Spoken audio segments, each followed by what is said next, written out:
know somebody or has personally experienced life-threatening disease such as cancer. At one point or another, some of us will experience watching a loved one slowly deteriorate to one of the top leading causes of death disease in America, such as heart disease, stroke, or diabetes. I personally have to deal with watching my mom, my dad, my brother. He got juvenile diabetes when he was 16. And none of them take medication. They hate it. They hate how it feels. They hate everything about it. So their life is pretty much cut in half. Imagine a world where diabetes has a cure, where Parkinson's, Alzheimer's, and spinal cord injury are a thing of the past, where science has positively and dramatically impacted the medical world. Today I will be talking to you about the most controversial issue in recent medical history, embryonic stem cell research. I will also explain the difference between adult stem cell research, also known as somatic stem cell, and embryonic stem cell research, which has become a hot topic among the pro-life community and the scientific community. And lastly, I will explain why it's important to become more informed about stem cell research, why we should support all sides of stem cell research for a brighter future. Before I begin and elaborate in embryonic stem cell research, I will give a brief definitions on stem cells. According to the National Institute of Health, they define stem cell research or stem cells as cells with the ability to divide for indefinite periods in culture and to give rise to specialized cells. These cells are vital because they serve as an internal repair system. They divide without limitation, and each cell has the potential to become a more specialized function, such as a muscle cell, a red blood cell, and a brain cell. These cells continuously divide so they can repair or replace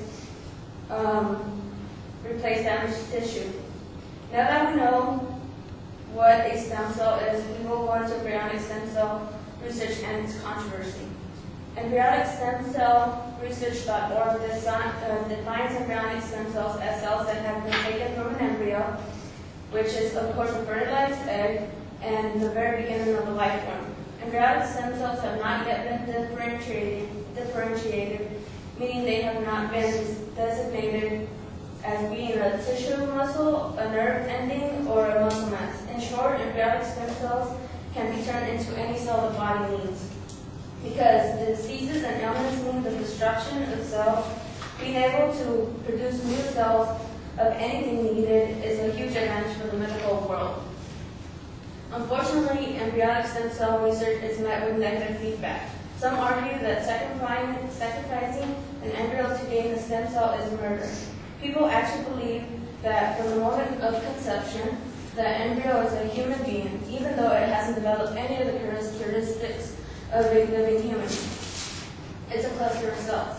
People argue that it's unethical because it destroys the embryo, which could potentially be a life, although embryos used in research are created in test tubes in a laboratory, not in the uterus. You can also get embryonic stem cells from the uterus and from the placenta.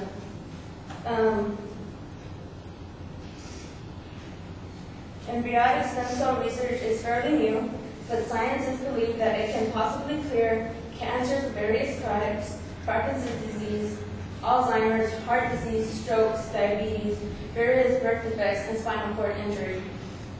There is no solid evidence that supports these claims, but then again, it's fairly new, and adult stem cell research has a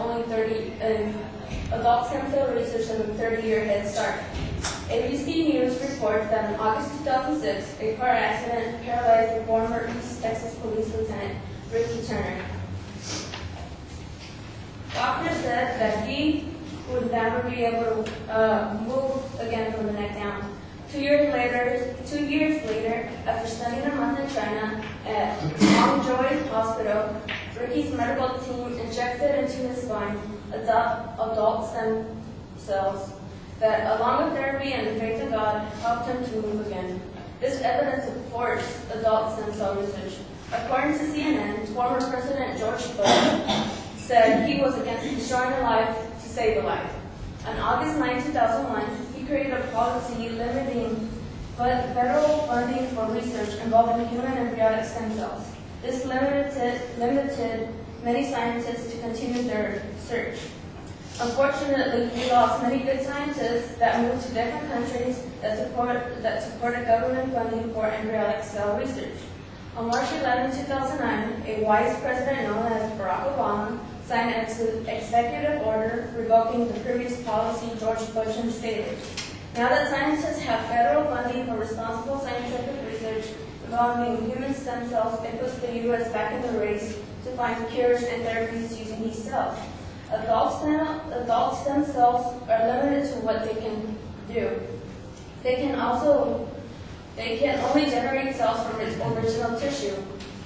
The International Society of Stem Cell Research explains, for example, a blood-forming stem cell in the bone marrow regenerates blood, while neural-forming stem cells in the brain make brain cells. A blood-forming cell won't make a brain cell. It's unlikely that a single cell, likewise, a blood-forming cell won't make a brain cell. It's unlikely that a single cell type could be used to treat a multitude of unrelated diseases that involve different tissue organs. Since adult stem cells come from the host, they are unlikely to be rejected by their own body. Unlike adult stem cells, embryonic stem cells have the potential to become any cell in the body, and if scientists can figure out how to control these cells, they can generate a new organ or tissue. With this new technology, people with damaged organs won't have to wait for a person to die to receive a donation from an organ donor that may or may not come. But this new technology also comes with its problems. It can be susceptible to donor-host rejection because the original cell came from a random embryo. People fear that because these cells can become anything, that they will be used for unethical experiments such as cloning and nuclear purposes. Now that we know the difference between these two forms of cell research, let's focus on why we should become more informed on these issues.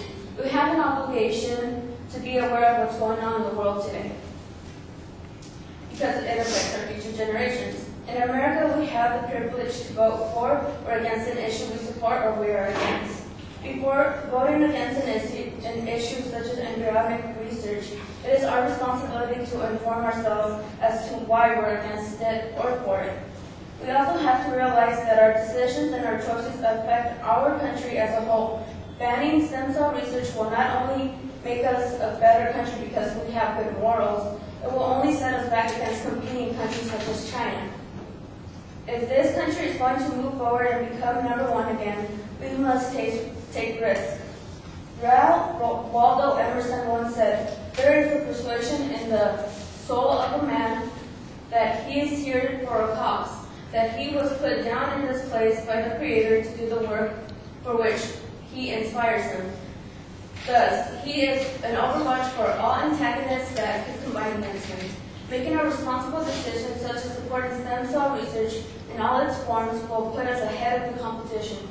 The United States should be putting their resources out for this research because it has the potential to make numerous discoveries and advances in the medical field that could possibly cure incurable diseases, and it would significantly boost the United States' medical credibility among other countries as well as our economy. I am in favor of becoming a knowledgeable country, and I hope with this information I share with you, you are too. Thank you.